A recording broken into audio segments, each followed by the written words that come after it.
तुम कितना जानते हो कलमे के बारे में, तुम कितना जानते हो अजान के बारे में, तुम कितना जानते हो कुरान के बारे में, तुम कितना जानते हो हदीस के बारे में, तुम कितना जानते हो मदीना के बारे में, तुम कितना जानते हो अमीर हमजा के बारे में, तुम कितना जानते हो अबू तालिब के बारे में, तुम कितना जानते हो मोहम्मद साहब के बारे में। तुम जानते नहीं, बस जुमे के दिन पढ़ ली नमाज, हो गई मुसलमान 2 रकात नमाज पढ़ने से। तुमसे ज्यादा इस्लाम हमको प्यारा, तुमसे ज्यादा नबी हमको प्यारे, तुमसे ज्यादा हुसैन हमको प्यारे। तुम हमारे विरोधी इसलिए नहीं हो क्योंकि तुम मुसलमान हो, तुम हमारे विरोधी इसलिए हो क्योंकि तुम यजीद वाले हो, हम हुसैन वाले हैं। और यजीद वाले हमेशा से हुसैन वालों के विरोधी रहे हैं। जुल्म करने वाले, बातिल के तरफदार हमेशा हक की बात करने वालों के विरोधी रहे हैं।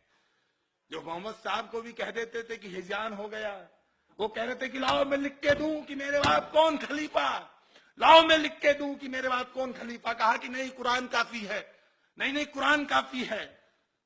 हिजान हो गया है। उनके अज़ल अमल से पहले जो सोच रहे थे खलीफा कौन बने, बहुत बड़ी बात नहीं करना चाहता, मजहब पे बात नहीं करना चाहता। मैं अकबरुद्दीन ओवैसी की तरह बदतमीज नहीं हूं कि पूछूं कि राम कहां पैदा हुए थे। मैं अकबरुद्दीन ओवैसी की तरह जाहिल नहीं हूं कि कहूं कि ऐसे ऐसे मनहूस नामों को, क्योंकि मैं जानता हूं कि वो जो नाम अकबरुद्दीन ओवैसी नहीं लेना चाहता वो मनहूस नहीं मुबारक नाम है। और जिन नामों को मैं ले रहा हूं, चाहे वो हजरत अली हो, चाहे वो इमाम हुसैन हो, चाहे वो मोहम्मद साहब हो, वो भी मुबारक नाम है। मैं उनकी तरह जाहिल नहीं हूं, लेकिन ये कहना चाहता हूं कि ये जो मुसलमान है, ये मुसलमान हैं। और मुसलमानी होना और इस्लामी होना 2 अलग अलग बातें हैं। जैसे पाकिस्तान मुसलमानी देश है लेकिन ईरान इस्लामी देश है। पूरी दुनिया का एक आतंकवादी ईरान का है क्या? पूरी दुनिया का कोई आतंकवादी संगठन ईरान का है क्या? जैसे मोहम्मद लश्कर तोयबा, हरकतुल इस्लाम, लश्कर तैयबा, अलकायदा, अल बगदादी का जो नया बना आईएस, एक आई और लगा देता, बैंक बन जाता, आईसीआईसीआई होता, वो होता आईएसआई। तो ये संगठन क्या ईरान के हैं?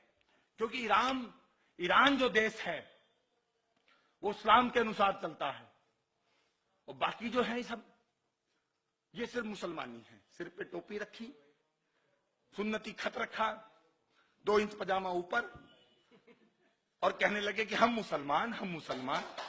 अरे मुसलमान होने के लिए इस्लाम के सारे फराइज पूरे करने पड़ते हैं। रसूल अल्लाह को जब अज़ियतें दी गई और उनको मक्का से मदीना हिजरत करनी पड़ी, तो उनके उस रास्ते के सफर को देखो, अमल को देखो। मदीना में जाके वो कैसे ताजदारे मदीना बने, कैसे हाकिम मदीना बने, उस पूरे सफर को देखो। मीसाके मदीना को पढ़ो मुसलमानों, तब आके बताना कि तुम मुसलमान हो, तब आके हमसे बात करना, रसूल की बात करना, कुरान की बात करना, कलमे की बात करना। पहले मजहब इस्लाम की जानकारी करो। और मैं दावे के साथ कह सकता हूं कि जितना मुसलमान पढ़ता है कुरान को, उससे ज्यादा अमित जानी पढ़ता है। इसलिए अमित जानी जाहिलों के मुंह नहीं लगना चाहता, जाहिलों से बात नहीं करना चाहता। हमने पढ़ा है चूंकि